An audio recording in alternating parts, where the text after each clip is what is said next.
kind of see how the year goes and what kind of interest people have in that sort of thing, and maybe take that on as we go. All right, I think that's elections.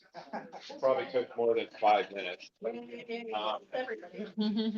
I'm gonna just quickly go through this. When I say the shape, I'm really talking more the actual geography here. This is like the physical layout of how things are and which groups are representing you in which arenas.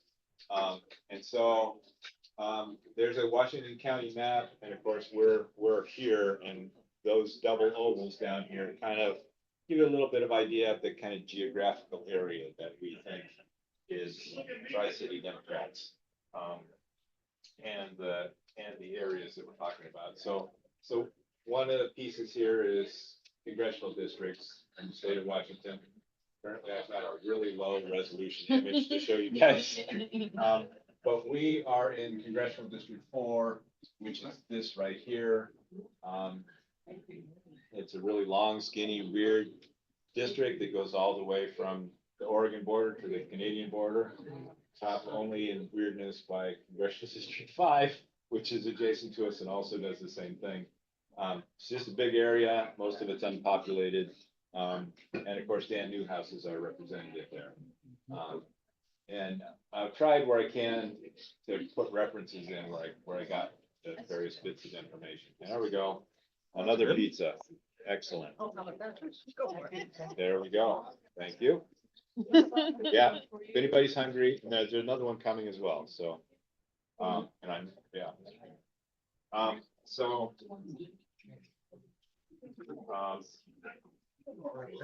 And then, we feel like we include Pasco and Franklin County. And Franklin County has, within the last period of time, become districted. No, they've always had that. They changed a little bit how they got elected, but this is District 2. This is District 3. So District 2 is kind of the eastern rural part of Franklin County. 3 is the western rural part, and District 1 is the downtown part and the West Pasco kind of areas. And I've listed off the commissioners there and the website where you can get more information. And Benton County, same kind of thing. County seat is technically in Prosser over here. County's districted out, as you can see here. Be really nice to get rid of Jerome Delvin as our.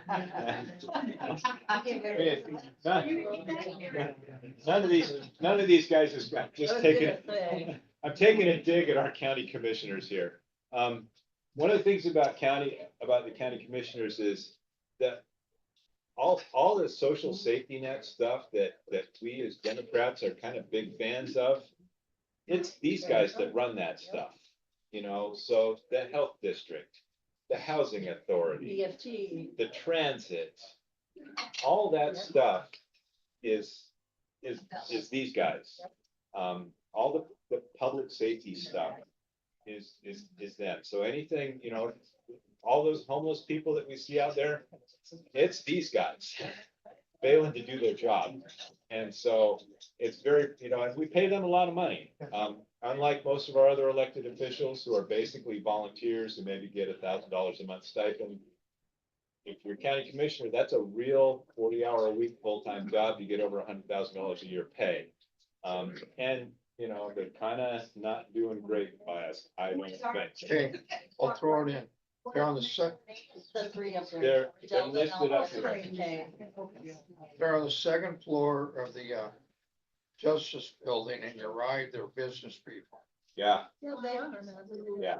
And I don't I know will about- say that Will McKay is Bill McKay, who used to be on the Kennewick City Council, but had to leave Mayor. because of his investigation into what did they call massage parlors, quote unquote. He is his son. And so there was this, I always call it an unholy alliance between the city and the county. And they both are realtors and developers, and so is Alva and so forth. Yeah. And so all the money goes to that. Yep.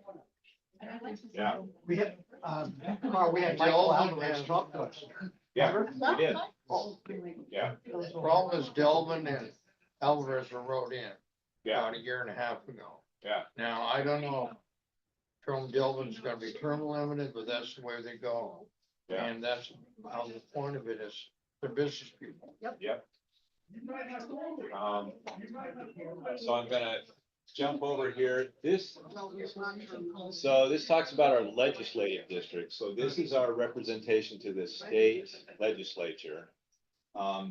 And this has a long, dramatic, and interesting story that I won't tell you all of. But they redistrict these every 10 years when you do a census, because, you know, what matters is how many people there are. They redistricted these in 2020 because census. And they attempted to build a majority Latinx district as one of the districts that they built in 2020, and they failed. They got to majority, but it was just the barest possible majority. And they, you know, they couldn't win. Well, yeah, that's a good question, but I didn't say that very clearly. But they were trying to make it so that the Latinx population could elect representation that represented them, the Latino Latinx population. And they didn't get there. You know, the population of the district was just barely over 50%, in terms of Latino folks, and they just didn't have enough of a majority that they could actually muscle their way into political participation. So I think you're being too polite. That doesn't But happen very that often. doesn't happen. But if you explain it, and I'm not saying you're not correct, but the way to better explain it is because Carl and I both belong to LULAC, which is the League of Urban Latin American Citizens. Neither of us are Hispanic, and they're so lovely to allow us to belong. Participate. And I love it. But they had gerrymandered everything so that the majority Hispanic population never had the opportunity to even have any input, basically, I guess.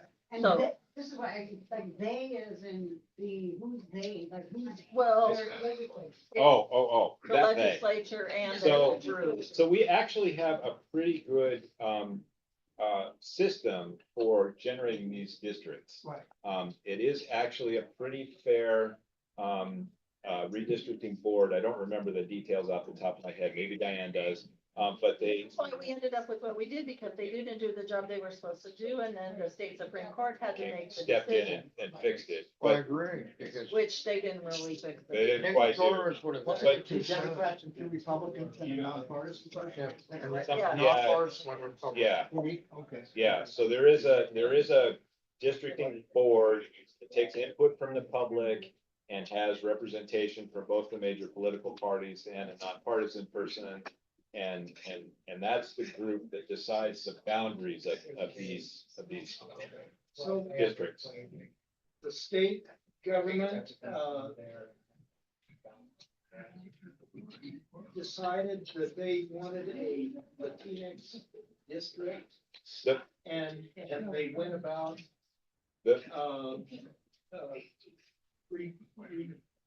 organizing the land, to reflect a Latinx district. The state Well, did that? no, they, The other way around, they Yeah. didn't agree to allow it to be gerrymandered out of that way before. yeah, so what happened was they got sued by LULAC. When they failed to do that.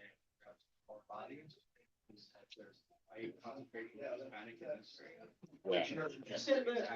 The legislature several years ago outsourced The- to a state commission redistricting.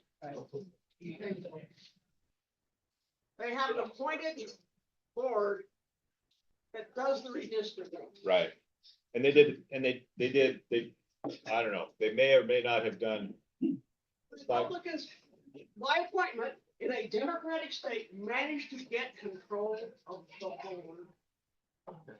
Well, they didn't make a decision in That's time. how we ended up with a district that made sure the Latinos could not. Does that help everybody? Yeah. So then they got sued, and now the Supreme Court ended up with making these districts, which are also weird and gerrymandered. Very good. But this 14th legislative district, which is a little hard to tell from here, but includes a little bit of downtown Pasco And Yakima County. and the east part of downtown Kennewick, and then all of this basically unpopulated area and a big chunk of the Yakima Indian Reservation and Sunnyside and Yakima. The gold there is what you're talking about? Yeah, this sort of brownish colored. Where are the cities? So the Tri-Cities, They're right there. are Okay, up okay, here. thank you. yeah. That's interesting. and- Jog on. Yeah, right. The Tri-Cities is in two separate. Yeah. Three, actually. Three, yeah. Yeah, we're at 16. North of 182. So, You're gonna have Prairie Village or Clip. so it's all very weird. Yeah. But this 14th district is now actually competitive for Latinx people, although the three Latina women who ran in this past election didn't win, It was so close. but it was very close.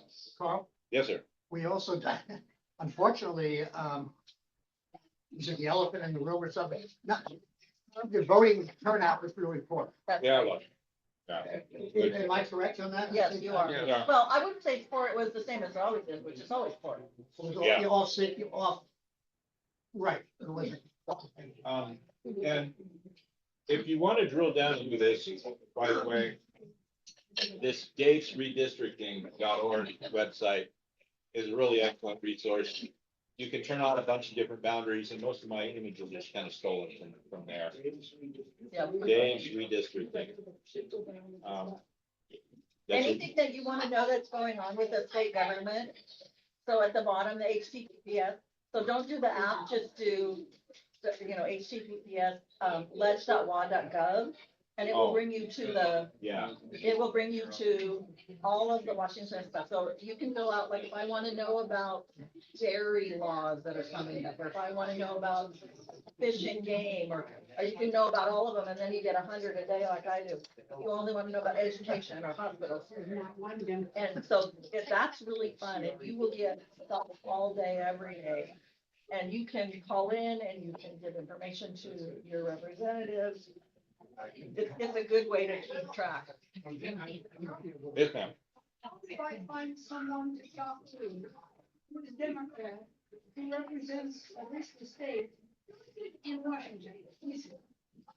That would be new house. Exactly Democrat. Well, no, but. I mean, you could talk to our senators, Patty Murray and Maria Capel. Yeah. Important words and get used to saying them. Yeah. No, Donald, no. Well- Yeah. So, Kim Schreier, Representative Kim Schreier, who has one of the weirdest gerrymandered districts. She has like Bellevue, but she also has from Canada up like Chelan, Wenatchee area. So, she's been very helpful whenever I've needed anything. So Kim Schreier. Yeah, she's wonderful. It's the only one that crosses the mountains. Yeah. The only one. Now, what you also have is April Connor is the House Minority Whip. So she, House Minority In Whip, the state. she's Republican, however, she's the Republican Party whip for the House of Representatives. She might be a good person to talk to. I don't know if she's gonna go total Democrat, but that's what she is. But if you want federal, Federal's Patty Murray. That's, yeah. then I would go to Representative Schreier. Or you can go to our senator. Yeah, sure. So if I can flip back to this direction a little bit, so this this 14th legislative district, the center of gravity for that is really Yakima. The chair for that, there's a local party organization for each of these districts, these legislative districts, and the chair of the 14th LD resides in Yakima. She's from Yakima. And then the 8th legislative district here covers kind of a big chunk of the southern part of Benton County, so it covers the southern part of West Richland. I'm in the 8th legislative district, and then it wanders over into most of Kennewick. Does not include very much of Richland, but it has some of Richland in it. And then Don't say that, it's the wealthiest part of Richland.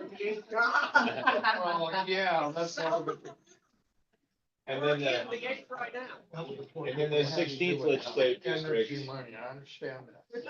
then That's why Walla Walla County is represented. So the 16th has Walla Walla in it. Walla Walla is really the center of gravity for the 16th, Yep. but it does come over and capture a bunch of northern. All of North Richland. Yeah, North of Richland, 182. yeah. So weird. We live in the 16th. Yeah, so it's all a little bit weird. And It's very weird. yeah, A little bit. It is very for downtown Richmond. yeah, Historic Richmond, for the first time in 40 years, it's just. yeah. Really divided up. We think it would be Well, it's Yep. good, not by the river. But there is, like I say, an LPO, a local party organization for each of those districts. And that's how you get representation to the state party, is to come join that LPO, and then, or you can join the county. There's also a LPO for each of the counties, for Benton and Franklin counties.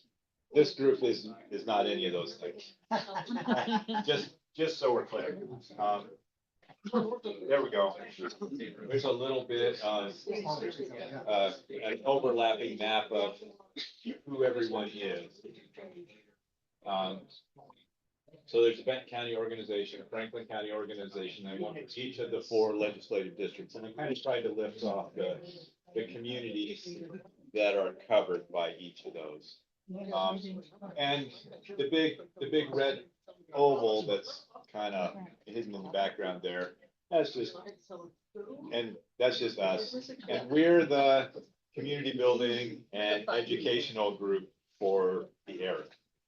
So here we are trying to be friendly and friends and give our fellow decent human beings, as we were described earlier, just a place to come and meet with other decent human beings and and be social and learn some stuff and figure out how they want to be involved. I mean, this is our tribe. This is Your I tribe. hope that's the idea. This is our tribe. Yeah. That's what we're shooting for.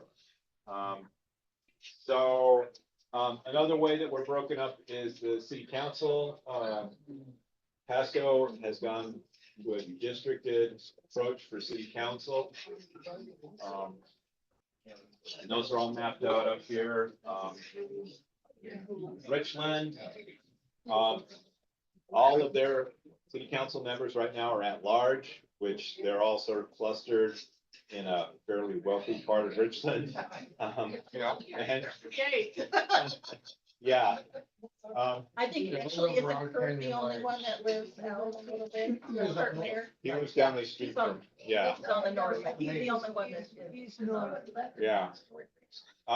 But there is, as I note here, a citizen initiative that will be, I'm not sure if it's gonna make the. It's not gonna make February. It's not making February, But- but it'll make the later, I think either the general election or November. Good thing. Yes. yeah, so the idea is basically, when your housing is segregated, which basically your housing is segregated around here, right? There's wealthy communities and there's low income communities and there's moderate income communities and, different types of people live in different places in the town.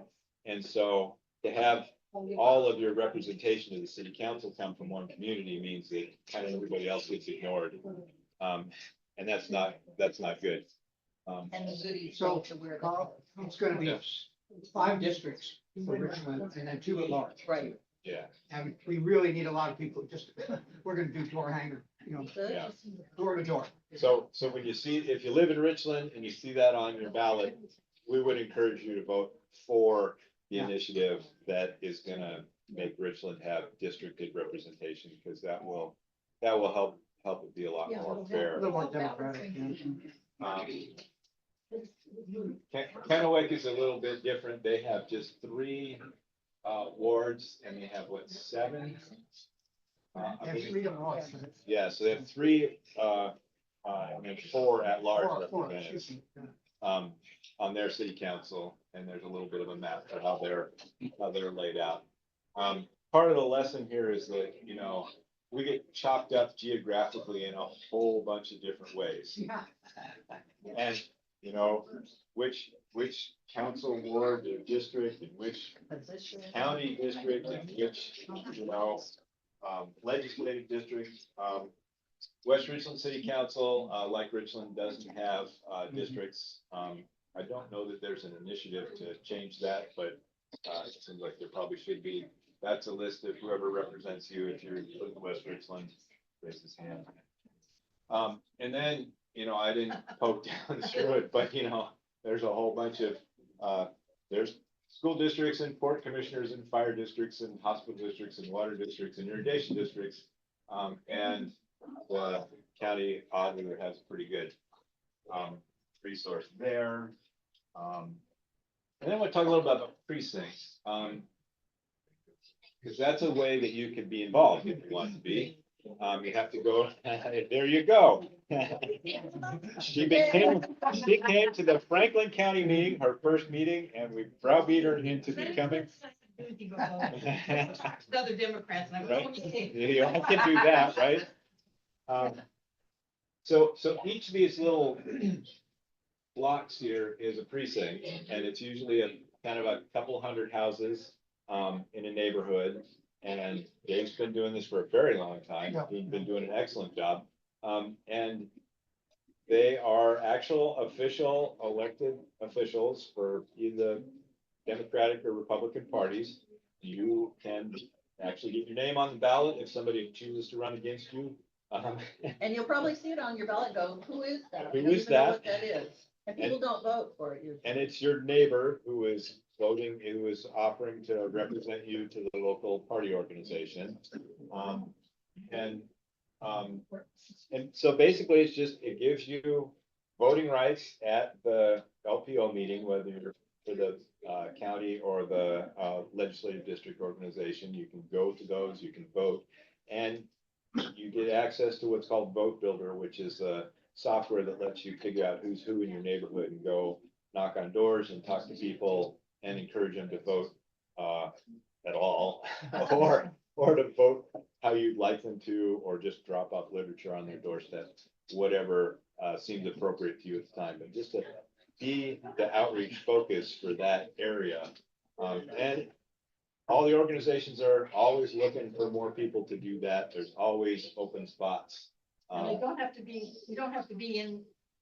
And you don't have to them for live, their district. it's handy, it's nice if you live in the district that you are the precinct committee officer for, but you don't have to be. And you can be appointed the PCO by the county or legislative district organization that you are representing. You can just be appointed by the chair of that, and that just happens. Only the county, only the county. Only the county, it's only the county, okay, thank you. Only the county judge. But then during filing week, you can actually get your name put on the ballot, and if you're the only, You only can, if you're running for PCO, you only can do it for your precinct where you live. yeah, And if you want to be in another, do another precinct, but then you get appointed. then you get appointed, yeah, and so you can, yeah. Seems to me that this is all geographically based. Yes, obviously. yes, And it therefore bypasses some demographics of our area that actually have distinct priorities and needs. For example, the over senior, the senior over 65, over 75 population, many of whom live in facilities. yeah, Independent living or Yeah. assisted living. They have specific needs, but they can't have a voice other than to go to each individual precinct. Is that Well, true? it kind of is, although I think the way the numbers work out, that probably like the precinct that contains, for example, a lot of those facilities are pretty large, they have a fair number of people in them. And if there are a few hundred people, most of them aren't that big, but if they were, they might be their own precinct. Yeah. Or they might be, you know, a precinct together with the apartment complex next door. It's, you know, the precinct might just be that living facility plus the adjacent apartment complex. There are multiple facilities in the Tri-Cities area and a lot of the cities in Washington. Yeah, Concentration of senior citizens. yeah, And you have a budget. yeah. Carl, I think they're done, roughly all the same population for each regions. Yeah, Yeah, that's the general idea is to be, you know, you wanna have it be not so many people that it's, you know, overwhelming for the person who's responsible. But you want it to be not so few that you're like one for one, you know, every person has their own precinct committee on this. Right. So anyway, that's a little map of the precinct committee officers. It's probably a little hard to tell. I mean, this is the Pasco Airport up here. And you kind of maybe make out the freeway winding its way through where's the Columbia River on that? some of Carl? that. I got right on the this- Columbia River. This ought to be the Columbia River. Okay, I'm right down in I there. think, I think that's the county boundary of the Yeah. Columbia River. Yeah, yeah. And I think this is the Yakima River up here. Yeah. But again, you can go to Dave's redistricting, you can poke around, you can turn on and off different kind of boundaries and look and see how things are. So, okay, that's kind of my pitch. So go to your county meeting, get appointed to be a PCO if you want to be more involved. That's one way. Or go to your county meeting and just talk to them and offer up your skills, whatever those are. And that's another way to be involved. There's lots of different ways to do things. I'm gonna pitch for whole Washington here for a second. I know that a lot of us favor a Medicare for all kind of a deal, which has been a real struggle and probably gonna continue to be a real struggle. The folks here in Washington are starting to pitch a Medicaid for all. So Medicaid is the state-run medical system for low-income people. And their plan here is to fix it so that it actually pays what it should when, you know, it actually compensates the provider, and then cover everybody in the state. So we have a single payer system here in Washington State, and it's the Medicaid system. And so I would encourage everyone to go and pledge to sign when there's gonna be another petition initiative here soon, we think. And if we can push one out, you know, go tell them you're gonna sign if you get a chance. And there's town hall on the 15th of January. There's a Zoom link here. This is, You send that slide out to everyone via email? I would probably figure out a way to send the whole package out to everyone. I'm afraid, I didn't. We don't usually have to compete with the room next door, so I do have one, but I didn't bring it. Sorry. Yeah, move to the front. So if you're, what is my teacher voice? So if you go to that, once Carl sends that out, you can then get all their recurring information. And there's all kinds of information that you can look at, that you can ask questions about. So once Carl sends that out, it would be very helpful. Yeah. So send me, it's online. All of our meetings are always online. So I'm gonna sound like a Republican here. For just a second. But the Medicaid, they would like to go through, which I would be all for. But, and I'm willing to pay more taxes, but what is their process they think they're gonna take? So the basic idea is there's a multi-part chunk to it, and I don't know what the new proposal is gonna be. The last one relied pretty heavily on payroll tax. Okay. Which would basically, so basically, instead of you having a chunk of your paycheck taken out to go to your insurance company, employer's insurance Yes. company. Or the To, CEO. to pay for your, CEOs, yes. yeah, to pay for your health insurance. It would instead go to the state to pay into the pool that covers everyone in the state. That's, That's the, that works. that's the basic kind of thing is a, yeah, Chip. Any state have this yet? or- No, or we would be the first, Washington State. yeah, and they have something that's kind of like this, but a little But different. it's not for everybody. Yeah. Would this plan involve not allowing private insurance? Yeah, basically, you wouldn't have private insurance in the state of Washington. You, yeah, So there is precedence already because as teachers, firefighters, police officers, et cetera, we are already under a state insurance. And so the precedence is somewhat to use that, and there's other ways that they're gonna change it. yeah, But it, no insurance is great, there's always things, but basically, it's one big pot and I'm trying to think, the way that it is handled is a more I'm hoping to be polite, a more equitable way of handling it. And that there's no subterfuge and you buy, medication and masks, right? So that's a biggie too. And that if you had everybody in the state, or the majority of the people in the state on that, there would be not the deal where you get a note that says Cadillac is no longer going to take Cigna after July 1st, right? Because Cadillac is not gonna say no, thank you very much, because everybody in Tri-City is gonna go to that. So most nobodies are not gonna back out of that. So there already is a little precedence in how that we handle, state workers. So, yeah, Let me ask you this. Federal government goes like federal handlers, post. I don't know. It used, what it come down to is they'd cover a certain amount of, say, they'd look at day type hearing, they'll just look at, if you go on, optometrist, that kind of thing.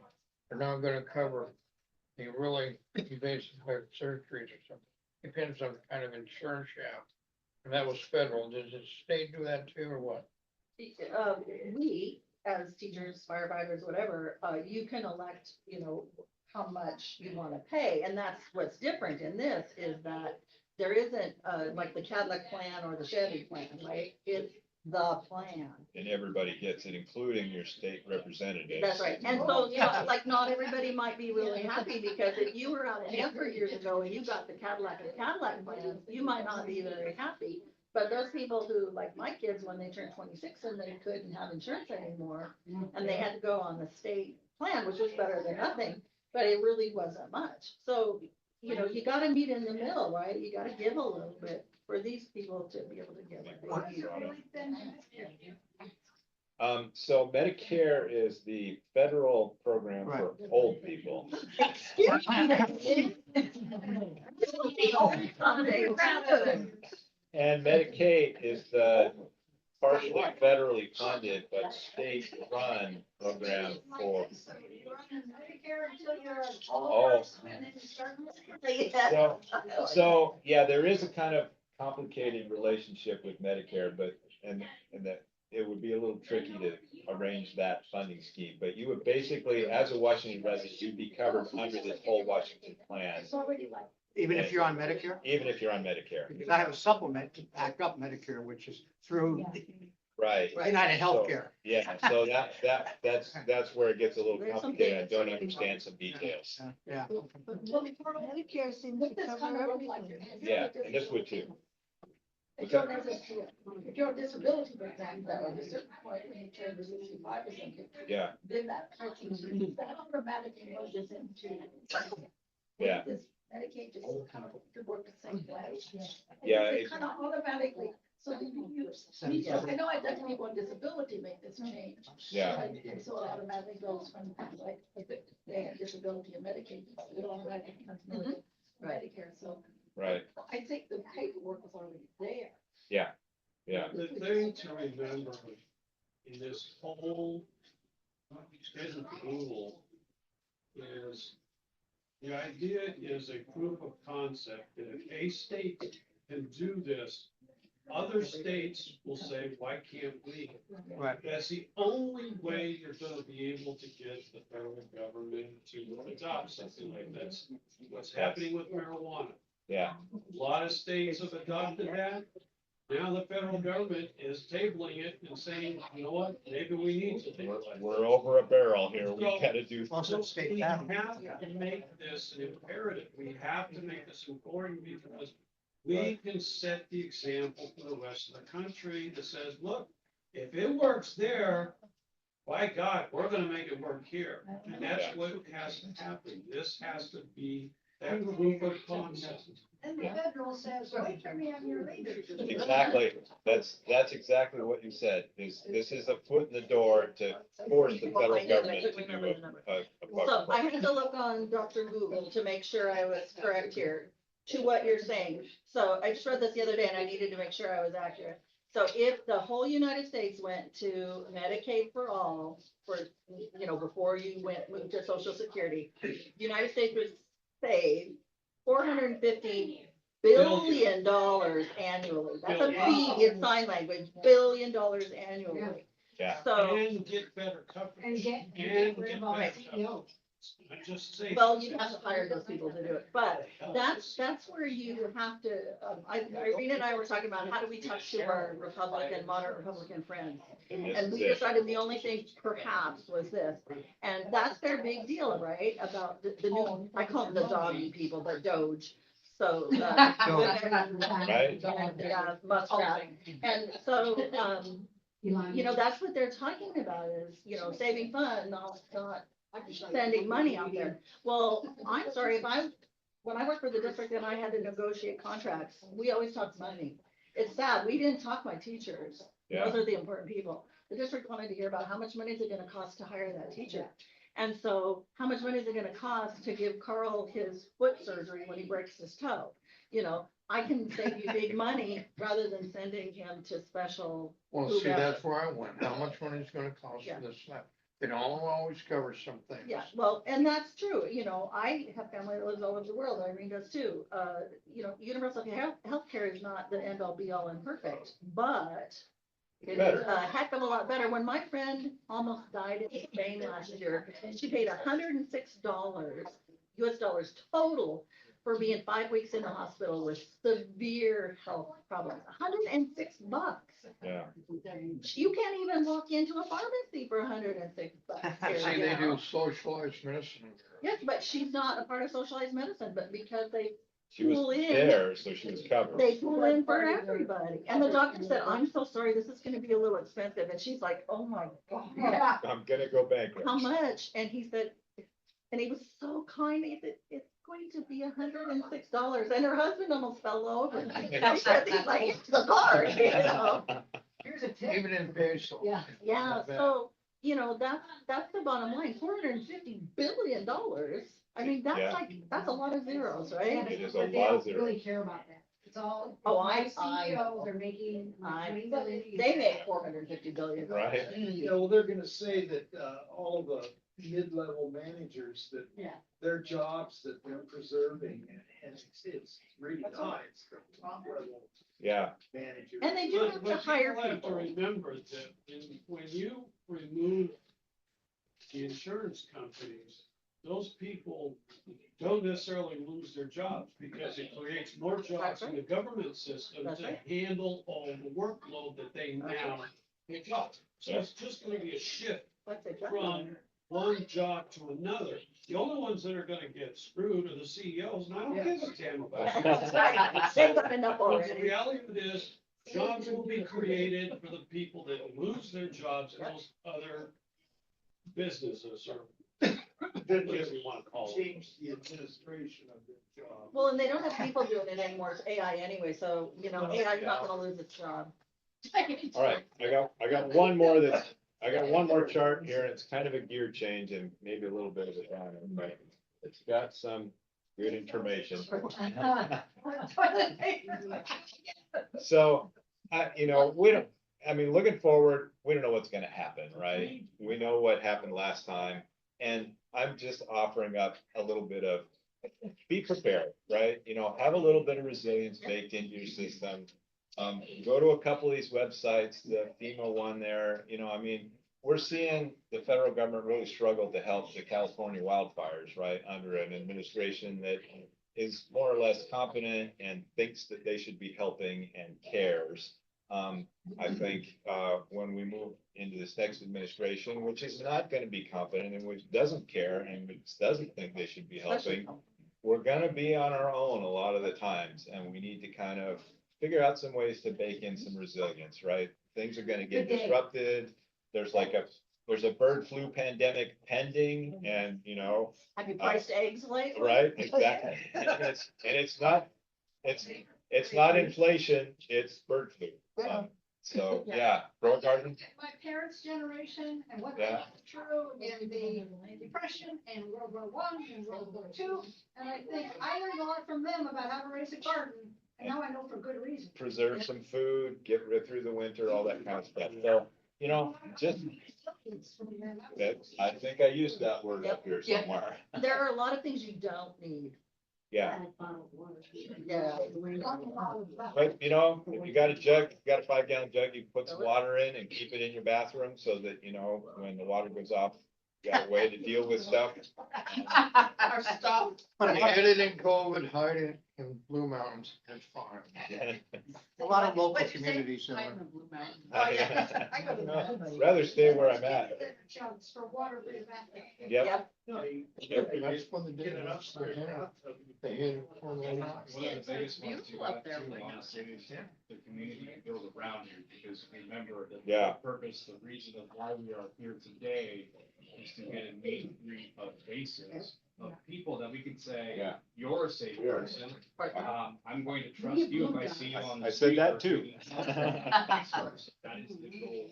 Yeah. We obviously know it's gonna be a fucking shit show. We don't know what it's gonna look like. Maybe it might come out to be a miracle at the end, and I hope so. But we don't. I'd rather be prepared, and I'd rather have fucking people that I can trust to take care of me. That's the And, goal. and here we are. What was that group that formed during COVID? And it was help your neighbor during Yeah, so COVID? we get to know your neighbor. Well, no, it was online, and so Yeah. like, let's say I can't get to the store, or I Right. can't get anything. And it was specifically for people who perhaps couldn't get out, but it was for anybody. Or if you were really sick with COVID and you needed somebody to go pick it up, you just typed what you needed into it.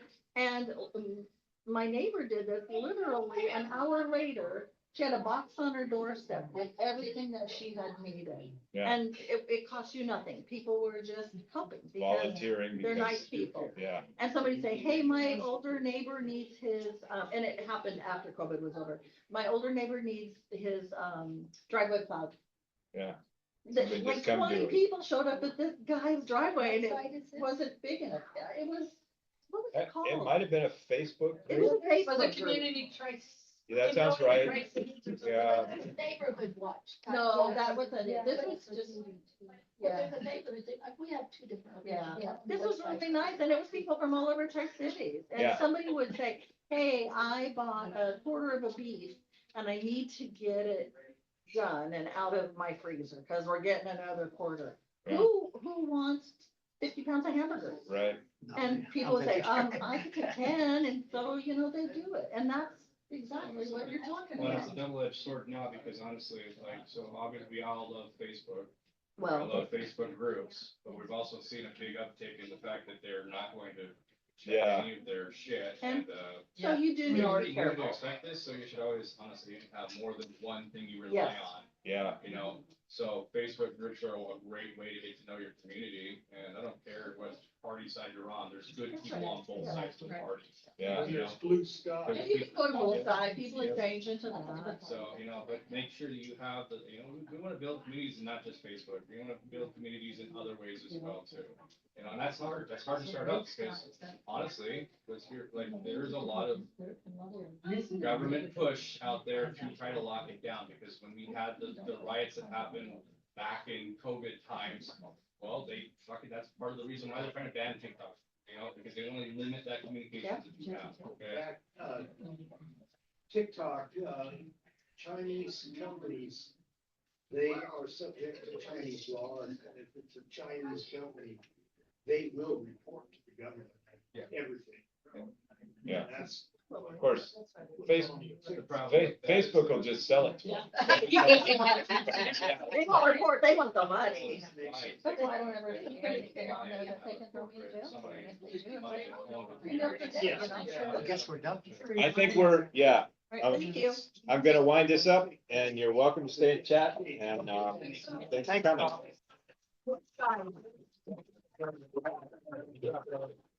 What guy is kind of a. Come over here. Yeah. All right.